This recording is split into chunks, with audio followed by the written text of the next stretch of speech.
Thursday, Mr. Bob Flounders.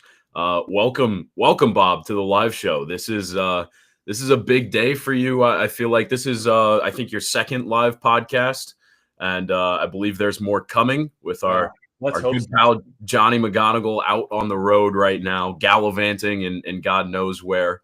I think he is officially out of the country. I don't want to give away any details in case there's some unhappy fans that are looking to track him down. But I believe he is no longer in the United States. That's what I've been led to believe. I believe you are on track there. Maybe the Blue White Breakdown Thursday live shows are making enemies, Bob. But welcome to the show. This is live. If you're tuning in with us, we would love to hear from you. Questions, comments, concerns. We'll see them in the chat. We'll try to get to as many as we can, as always. But it's another recruiting heavy show with what's going on here. And this has been a intriguing week, I think, to say the least, for Penn State. Bob, we'll get into that a little bit sooner. And then we'll also do a little bit of talk on the early portion of Penn State's schedule, as you've done some breaking down of that over on Penn Live. But Bob, Max, I have a huge breakdown coming on the Villanova Wildcats.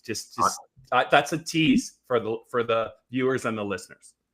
You can't see it, but I'm on the edge of my seat. So I'm excited. We might be able to tease that today. But Bob, how we doing? How we feeling? Welcome to the live show. Good. It hasn't rained in about, I think, 15 or 16 hours. I am feeling good about that. What I'm not feeling good about is be careful what you wish for, because I think it's going to be between 94 and 98 degrees. Yes, for after today for like the next 47 days. So that's kind of on me for making fun of the rain. I will say this in a non-Penn State football recruiting related thing. Since we last spoke on Monday, I am one of the last people to have checked. I started checking out that show on Hulu, The Bear. Have you've seen that show? I don't know if you heard about it. I have not watched it, but God, you gotta watch it. I'm a little bit of a skeptic, but that show, it's about a world-class chef who comes back to Chicago to take up the family business, which was not a world-class restaurant.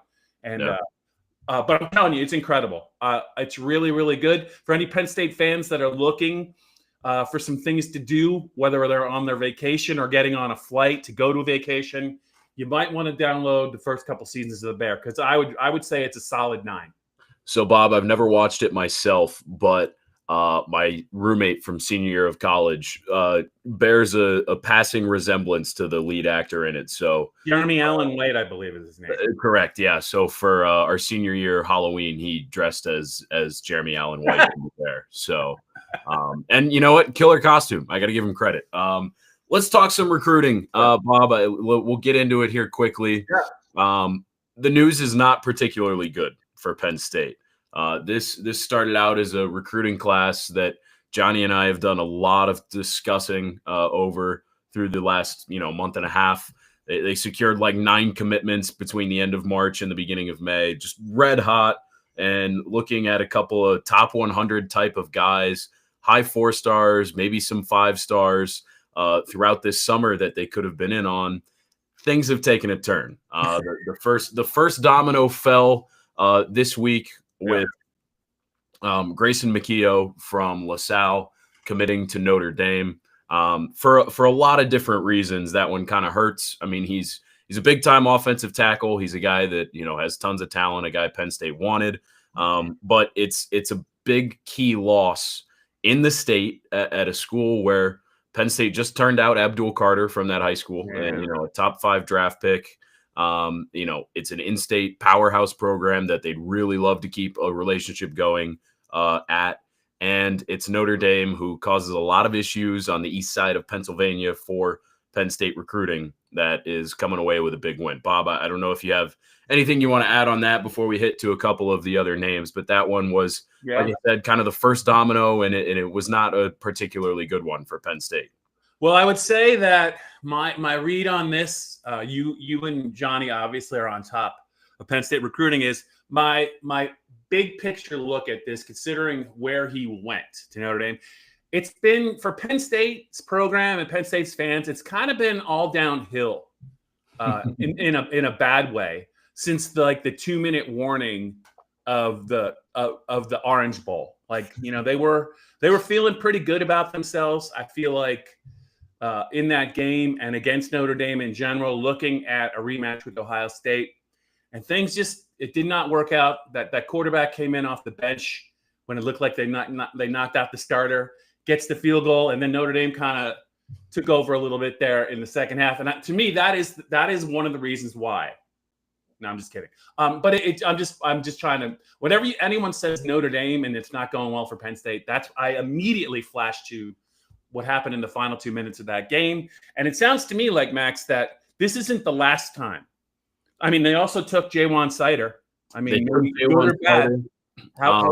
How you want to look at that? But it looks like it's a little bit of a nice little run for Notre Dame against Penn State. Yeah, that also includes back in January, Tyler Merrill, big offensive tackle from Cumberland, obviously in the area for you, Bob, over there in Mechanicsburg. And it appears that there may be more coming.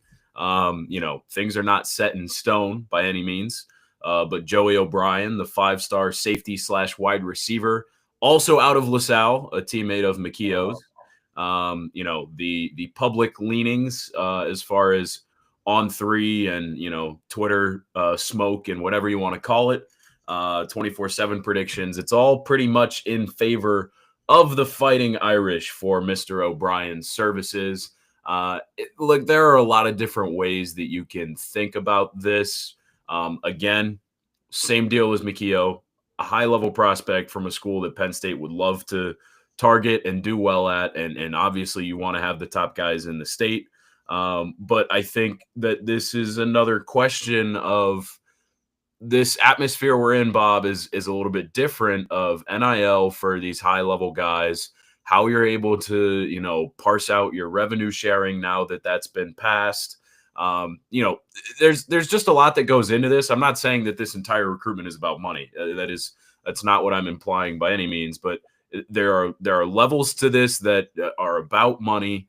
I think that Penn State and all these schools are still trying to figure out the new atmosphere. And right now, it looks like Notre Dame is maybe doing something a little bit better than Penn State, because O'Brien is committing on Friday, looking like a Notre Dame lean. And that goes the same for Kari Adams, the cornerback out of Loyola Blakefield in Towson, Maryland, who they took all of their official visits together. There was always kind of an inkling that they would end up at the same place. For a long time, it looked like that was going to be Penn State, and it still could be. Neither one of them has committed yet, but it might end up being Notre Dame. And I will just say this as my last thing before I turn it over to you. Yeah. Notre Dame got the last official visit for those guys. And that makes a difference. I mean, recency bias is a thing. Getting to have the last impression is big. And Johnny and I both talked about it when those guys visited Penn State at the end of May. We said they're getting the first visit. That's not necessarily a good thing. And so that's where we are. Those guys are committing over the next week or so. But right now, it really doesn't look like good news for Penn State. Good to know. And you're telling me if James Franklin is in on a recruit with another school and Penn State gets the last visit, odds are in Penn State's favor, or he just probably won't let that kid leave campus. But is that almost like having a game at home, like in the regular season? It's tough to win on the road if the other school you're up against in recruiting gets the final pitch. And I guess that makes a lot of sense. So maybe once that happened, it was going to be tough for O'Brien. Who, by the way, I've only seen video of this kid, but man, what a prospect. I'm not trying to rub salt in the wounds, but I mean, he looks like a legit guy who could do a lot of things at a high level at different positions. But boy, you don't see safety prospects that look quite like him, that size, who move that well very often. No, he's a heck of a ball player. Same goes with Kari Adams, the corner out there. There's still a lot of targets on the board, including those guys in the defensive backfield for Penn State.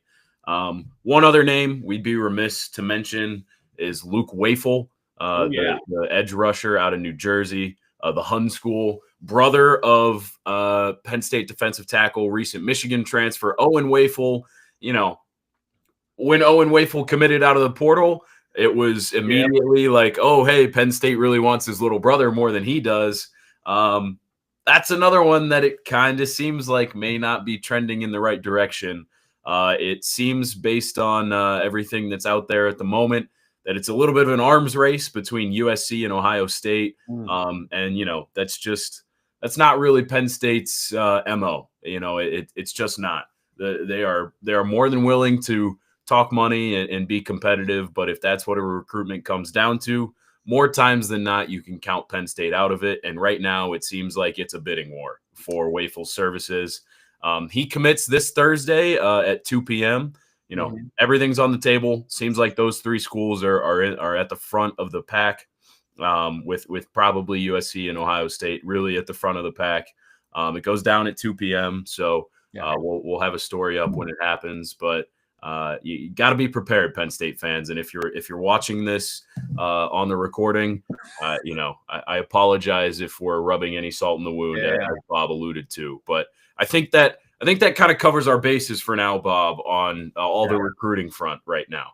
Yeah, Max. So in this day and age, 5, 10, 15 years ago, there was a little bit of an element of surprise where if a kid said he was going to make his announcement and he put 4 or 5 hats out there was a little suspense. Now it just seems like there's very few decisions that catch the majority of, I'm not talking about the college football fans, but the majority of recruiting writers and analysts by surprise. It just seems like, there's really no point to it to do that. And you can read the tea leaves the way you want to, but I'm trying to think of the last time a kid that Penn State was in on either surprisingly committed to him or surprisingly went in another direction.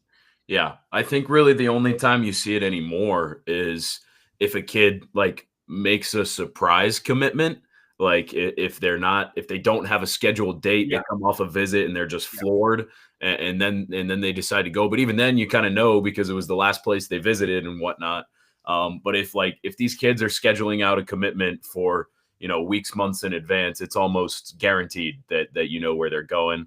The only point that I want to make about all these guys that Penn State is presumably missing on or has missed on that are, big time prospects. This was a 2026 class that, had the bones to be top 5 in the country. It was off to a great start.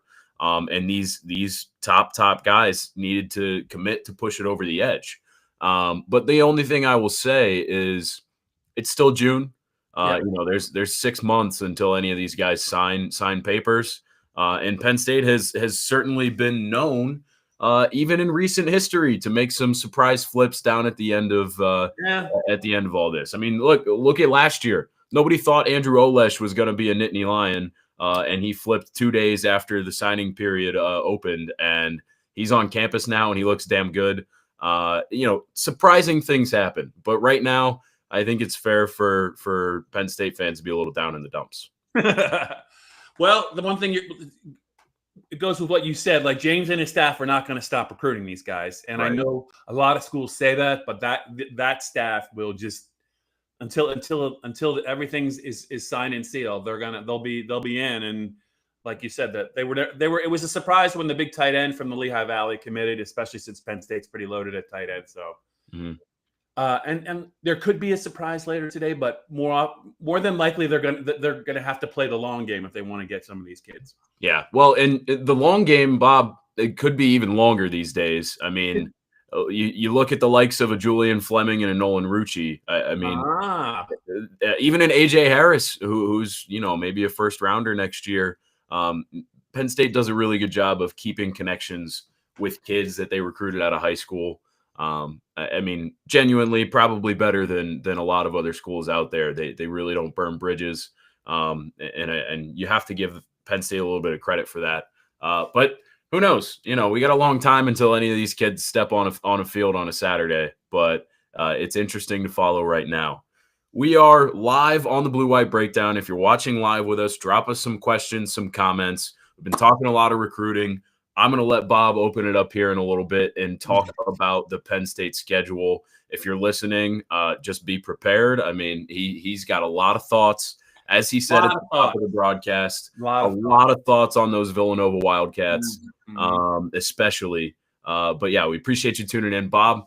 Let's talk about this schedule. We're 71 days out, I think. Is that the number? Yeah, it's like 71 or 72. I know we're just outside of, I guess, officially 10 weeks, but it was when I started doing these, it was like 75 or 74 days. So that sounds about right to me. And I think that, a lot of Penn State fans traditionally, especially older fans, they want to see a little bit meatier non-conference schedule. That's the way they're wired.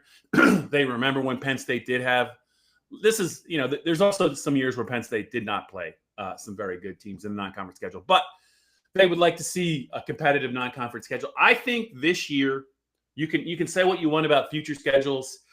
With what this team is trying to do and with where Penn State is weak and needs to get depth, and considering some of the transfer ads they brought in that are close to making this a bona fide, certified, legit national championship game contender. It's not the worst thing in the world that they don't leave the state of Pennsylvania until October. The non-conference schedule is right in a row. None of these teams should come remotely close to threatening Penn State. They open with, I believe it's Nevada on August 30th.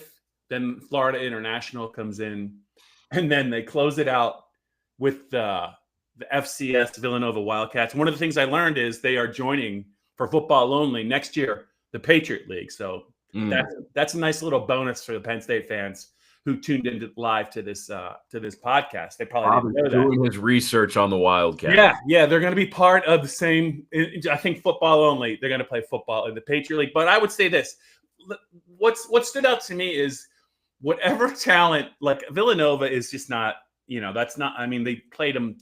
They played them in 2021. It was 38-17, and that was not a great Penn State team. I believe you remember covering that team. It was a little bit incomplete, and I think actually they caused Penn State some problems. They couldn't run the ball on them, but who cares? Not at all. Yeah. But the first two teams, if they were going to be frisky at all, that went out the window with the transfer portal, because all of the best players on both FIU and Nevada are now playing somewhere else, including they had a really, really, really good young offensive tackle. I'm talking about Nevada, Isaiah World. Yeah. And he will be starting for those Oregon Ducks, it looks like, when they come visiting Beaver Stadium the final Saturday in September. But every good player, that's just the way it's going to be. Any good player is just going to they're going to rate them.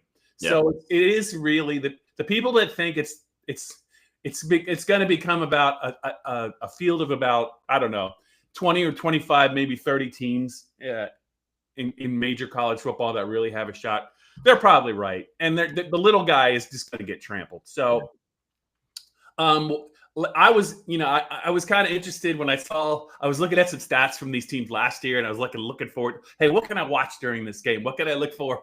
What can I look for in this game? And there were some pretty good kids with some pretty good stats. And then I clicked 2025 transfer portal losses, additions, and they were all gone. So just about all of them are gone. So it's a little bit. It's going to be even less competitive. But I really do think that the first three games, Nevada, FIU, and Villanova, this is going to be a nice little.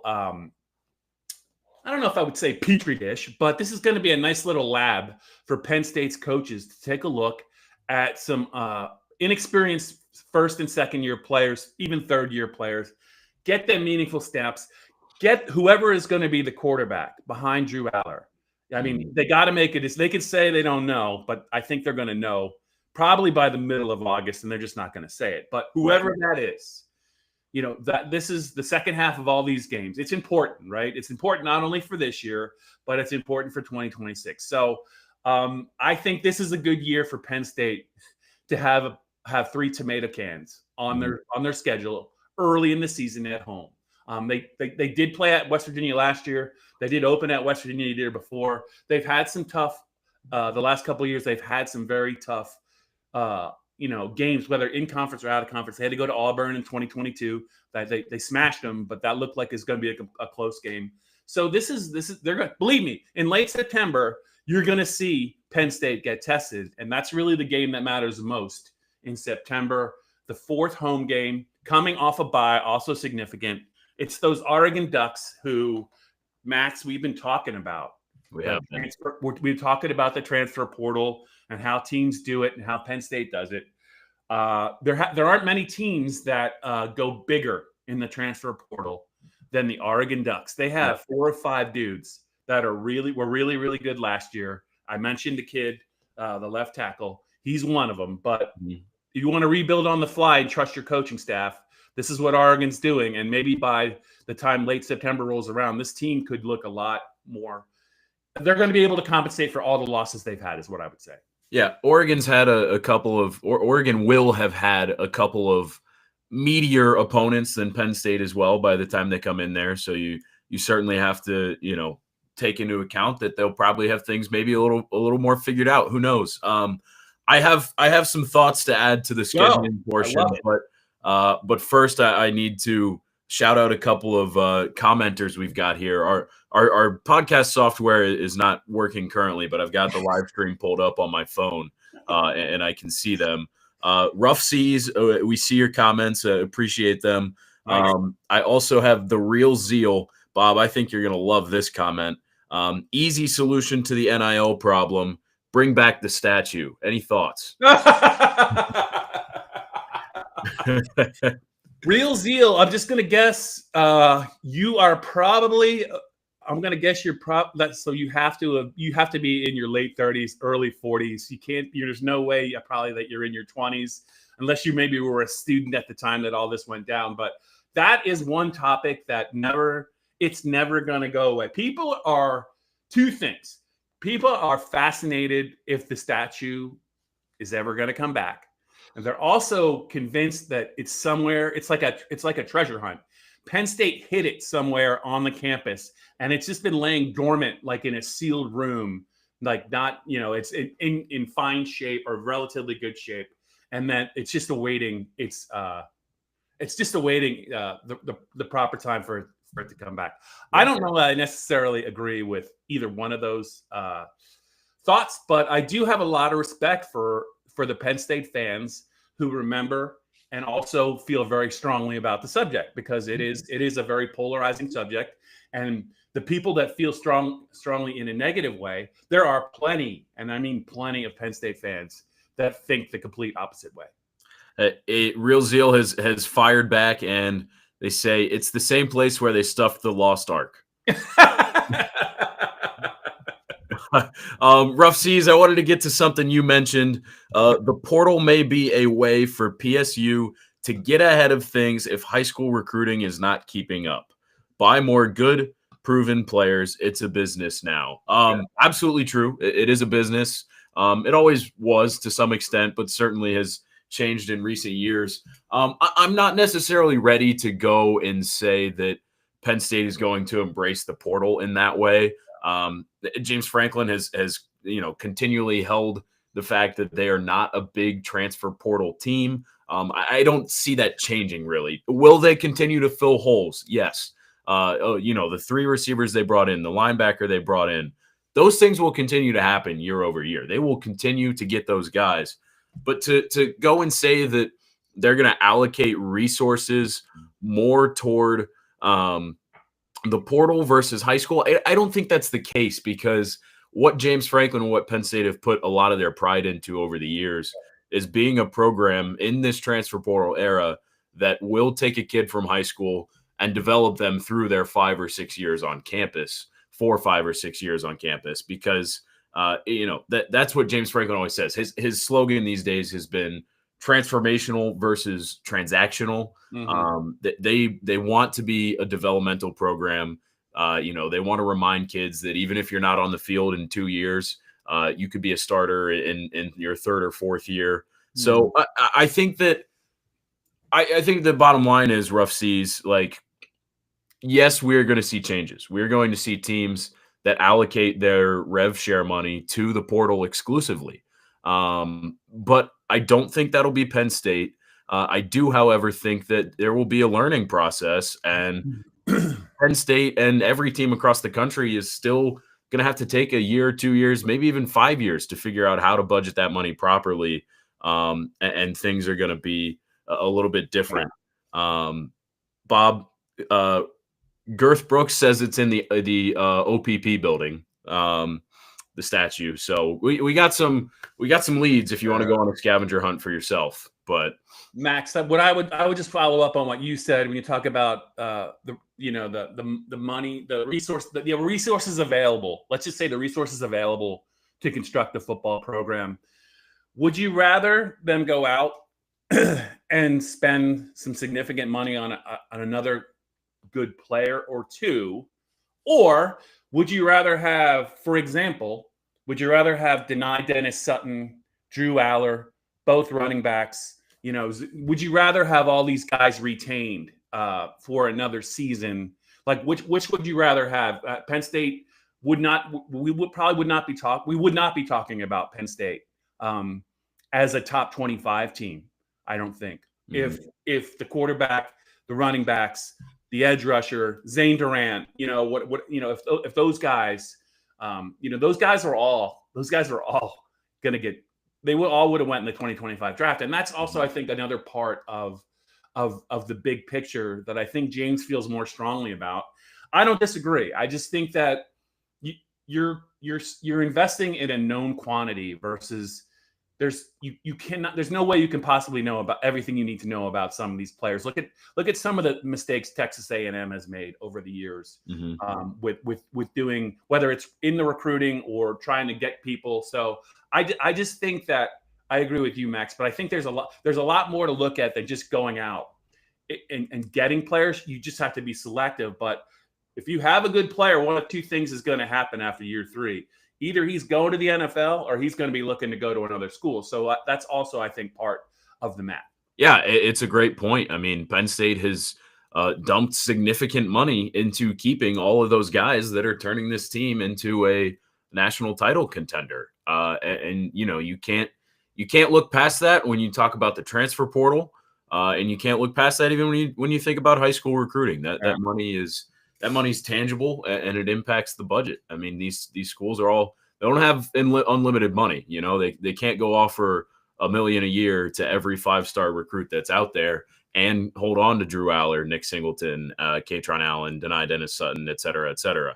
I want to get back to the schedule thoughts you had, Bob. I got a question for you, but go ahead. Go ahead.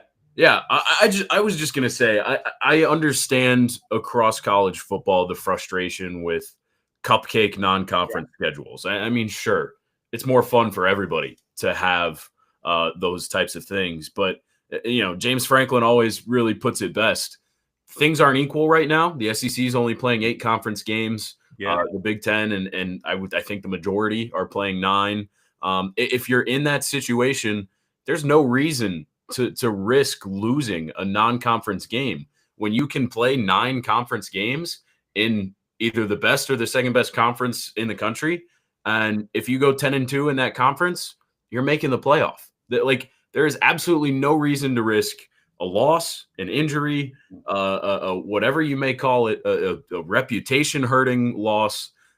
There's just no reason, especially in a 12-team environment where you don't have to go undefeated to make it anymore. When it was 4 teams, you could make an argument that some schools, maybe like Penn State, needed a good non-conference win to get over the edge. If they're 11-1, they needed that on their resume to get into the 4 teams. That's not the case anymore. We have 12 teams. If you go 10-2 in the Big Ten, you are almost assuredly getting in. And if you're not getting in 12 teams, you'll definitely get in when it's 16 in the next year or two.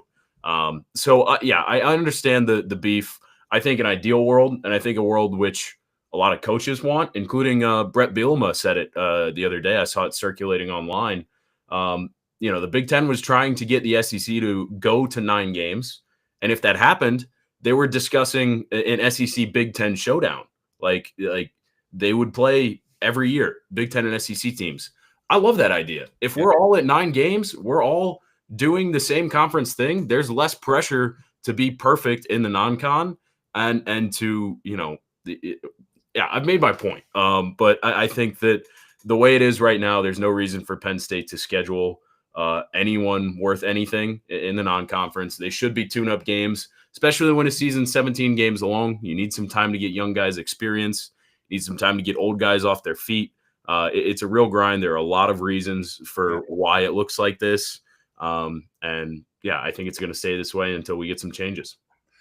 Max, I have 2 points for you. First of all, I guarantee you, Pitt coach Pat Narduzzi is listening and watching this podcast, and he is cursing you out right now. This is directed right at him. That is Pat Narduzzi's problem, not our problem. Yeah. My other question is, I think I asked Johnny about this when when Oregon and Penn State were announced as a whiteout game for Penn State, 7:30 on the 27th. I asked him, assuming both teams go about their business in the games leading up to this, and it is the game everyone wants to see, other than Penn State fans as well. What is your opening point spread on that game? Wow. Well, Bob, as you know, among the three of us, I'm the resident non-gambler. Well, sometimes whatever pops into your head is usually the thing you should go with. Johnny and I were pretty close, but I know you're not maybe into the gambling as much as we are. But I was just curious what you thought, given the fact that Penn State's coming off a bye, they get them at night. Oregon's got to come across the country, yada yada yada. But Oregon will have had some time to get their roster together as well. I was just curious what you thought about maybe how they would view that game in terms of a point spread. I've given you plenty of time to think about it by babbling for the last 30 seconds too. If they both take care of business, I'm guessing they're both top 10, top 15 teams. Yeah. I'd probably put it at a touchdown, 6.5. That's exactly what we said. I think I said 7. Johnny said 6.5. But yeah, I think it would be in Penn State's favor. Oh yes, it would. If it was not in Penn State's favor, there would be a lot of people losing a lot of jobs. If Penn State was getting 7 points in a whiteout game, against a West Coast team that's coming cross country, and Penn State's coming off a bye, there would be some people that probably it's in Vegas, so a lot of people would be getting whacked. Yes, setting that line, and it would be immediately changed overnight because it was a bad line. But yes, I think that be clear is right there. Yeah, I think that's what it would have to be. I think that's Bob. I think we hit on a lot of stuff here. This is a good episode. We got to a lot, even though there wasn't a lot to get to. So I think that's always considered a pretty good podcast. I just am glad that, first of all, now I know to look. Well, for live podcasts, I didn't know that the mechanism online isn't always working. I'm glad you were able to get to some comments, though. Yeah, we learned about this after we first went live a couple weeks ago. The past 2 or 3 weeks, our software has worked properly, but we've got a workaround if we need it. We had a really good audience today. We topped out at one of the highest numbers we've been in a few weeks. So. Really appreciate everybody tuning in. Definitely the most commenting and interaction we've had. So I think it's the Bob Flounders effect, if I'm being honest. I think. Well, guys, look. I think it's just that we kept the audience. I think they were probably viewing it, and then once I started keeping them out on their toes about the Bear and some throwing some curveballs at you, I think that's what a good podcast partner does, is try and scare the crap out of the other podcast partner and get them worrying about what he's going to ask them next. Yeah. And I try and do that on every podcast I'm on, whether it's you or Johnny, and I will continue to do so. Luckily, I think well on my feet. I'm always ready. Appreciate everybody for tuning in. If you're watching on the recorded version, we appreciate you as well. It'll be Bob and I for the foreseeable future. At least 2 more podcasts, another live one next Thursday. We're getting down and dirty with these podcasts, folks. We'll see you again on Monday and for another live pod on Thursday at noon. please tune in with us. Keep sending those questions and comments, and make sure you take care. This has been the Blue White Breakdown.